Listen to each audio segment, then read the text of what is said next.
Hey everybody, it's Bruno on MB where it can't all be serious, and I'm really excited to have my good friend Denise from Amphora Communications, one of our great hosts on MegaPixx Media, rules the roost. She does a lot of stuff.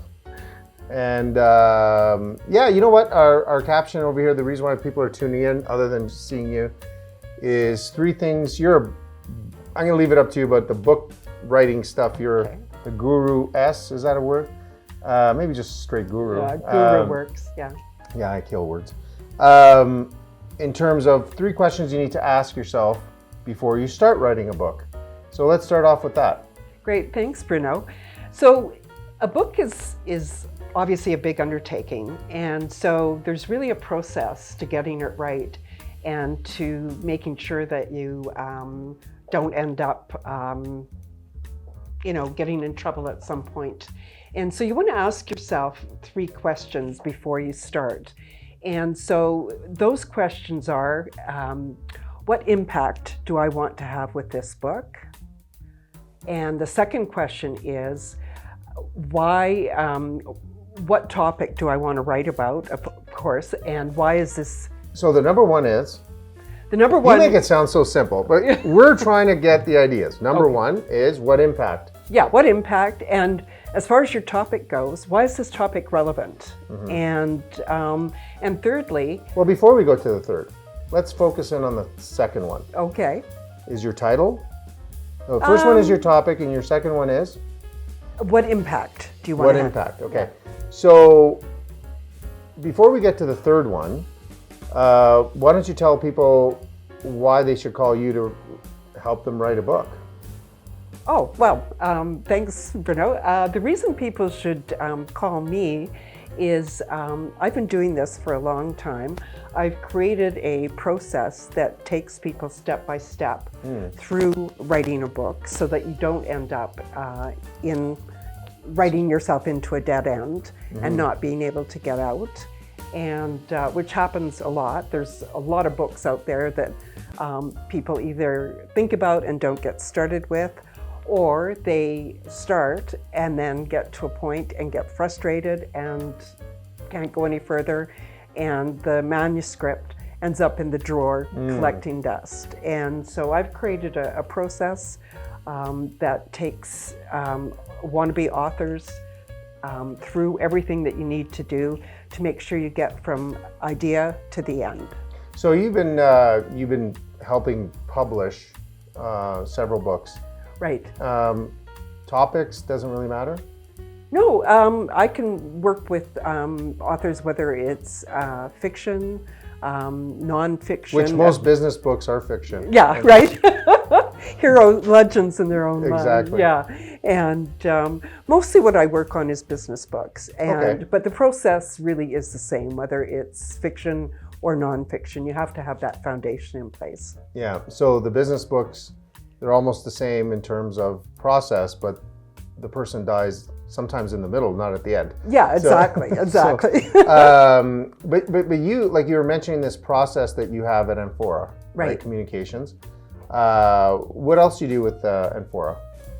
Because you do a lot of other things. Yeah, no, absolutely. I'm at the core of what I do is I'm a business storyteller, and I have another process that I take my clients through to find out, to really dig deep and find out the why of the work that they do. And a lot of people think that they're telling their why when they're still actually talking about what it is they do. Right. And what connects people to you is not the services that you offer or the product that you have. It's why you do it and how they see themselves in that, and how they see that you can be the one to guide them to fix whatever that challenge is in their life and make their lives better. Yeah, I remember kind of going through the similar process, and the what is easier to be accepted when they understand the why you're presenting the what. Yeah, because especially today, it really doesn't matter, because with a global marketplace, obviously there's probably somebody else doing what you do. And so, you could have the best widget in the world, but if people don't connect to you, or if they don't understand how that widget can make their lives better, you're just another commodity. And so then you can be beaten out on price or, whatever. They'll just, if your website doesn't tell that story properly, they'll just move on to the next one. Yeah. Okay, so third thing. So number one, impact. No, number one was impact. Number two? As far as your topic goes, why is it relevant? Why is it relevant? Drum roll. Number three. I can't do drum rolls because Art and our production guy gets mad because it goes through the, Okay. Anyways, Okay. Number three. Good drum roll. Number three is, why would someone want to read this book?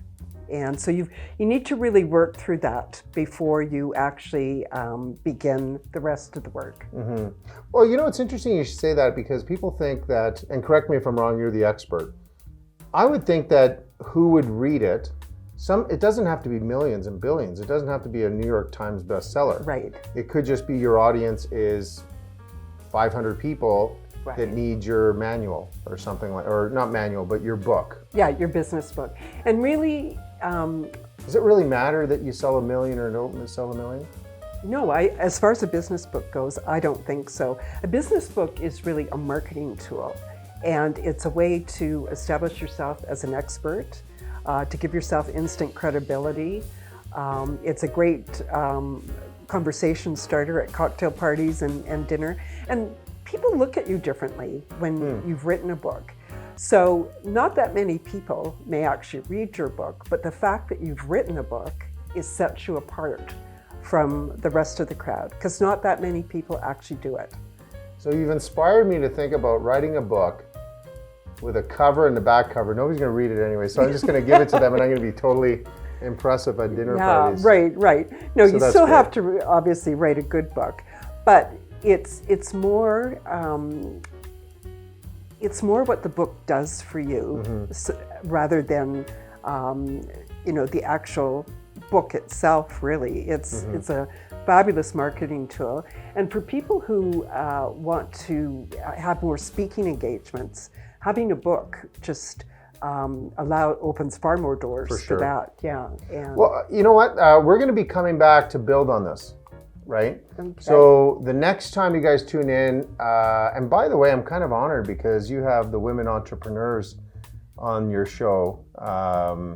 And maybe why don't you tell them a little bit about your show on MegaPixx? Okay. Well, I'm the host of Standout, which is part of the... I never got invited, but go ahead. I'm not a woman. Yeah, well, there you go. Sorry. So I'm the host of Standout, which is part of Calgary's Business and MegaPixx.